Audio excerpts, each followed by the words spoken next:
If you've just received a letter from the IRS that mentions the word audit, don't panic. But whatever you do, don't ignore it either. An IRS audit notice is never random. It usually means the IRS already has identified a mismatch, a pattern, or red flags in your tax filings. And how you respond in the first few weeks can determine whether this audit stays routine or morphs into something far more serious and potentially life-changing. Hi, I'm David W. Klasing. I'm a dual licensed tax attorney and CPA. I've also earned a master's degree in taxation. And for nearly 30 years now, I've represented taxpayers in IRS audits, high-risk eggshell and reverse eggshell audits, and criminal tax investigations in California, nationally and internationally. Today, I'll explain what IRS audit notices really mean, why they're issued, and what you should do first to protect yourself. First of all, an IRS notice is not a flat-out accusation, but it is a warning sign. It means the IRS believes there's a discrepancy between what you've reported and what they already know about you. What they know about you may come from employers, banking activity, brokerage activity, cryptocurrency exchange information, and most of all, comparisons to prior year tax filings, and comparison to third-party reporting. By the time you receive the audit notice, the IRS has already been analyzing data and attempting to match it to your tax filings. Not all IRS notices are the same. Some of the most common type of notices are CP 2000 notices, usually income mismatches. Letter 566, correspondence audits. Letter 2205, indicating a field audit. A 30-day letter, showing you proposed adjustments. A 90-day letter, or notice of deficiency. This is your last chance to appeal the audit before tax court. Each one of these notices carries different risks, deadlines, and response strategies. Treating them all the same is a costly mistake.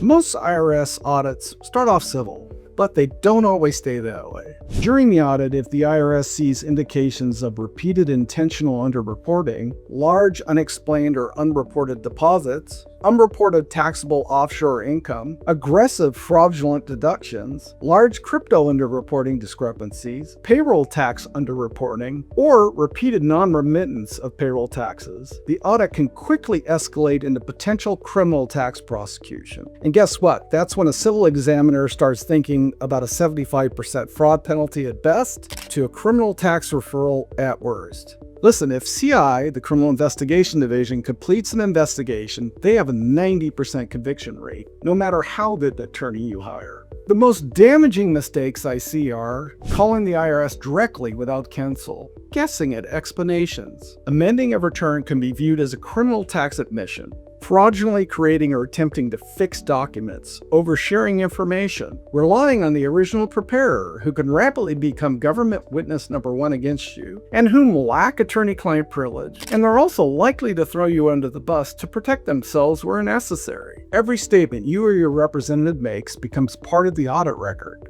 Here's the first step.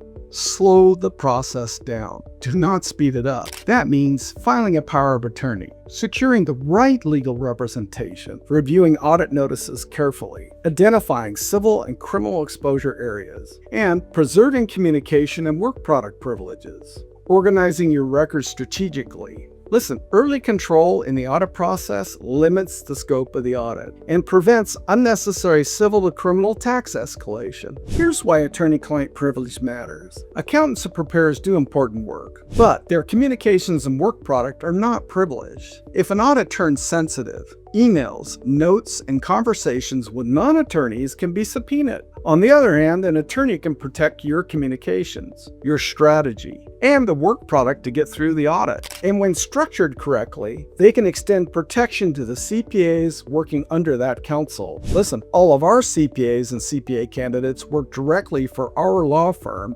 and thus result in Covell protection for their communication and work product. It's protected as much as my work product and communication. Here's how we handle IRS notices. When clients come to us early, we immediately take over all IRS communications. They're not allowed to contact you without going through counsel. We assess civil versus criminal tax risk. We reconstruct tax positions and accounting where necessary. We challenge unsupported IRS adjustments. We manage document production. We prevent, where possible, audit expansion into other tax years or other entities. or from developing criminally. We protect all communication and work product privileges at every stage. Our goal is simple: resolve the audit before it morphs into something else. So, in closing, an IRS audit notice, it's not the end of the road, but it is a crossroads. The wrong response can make a manageable issue far worse.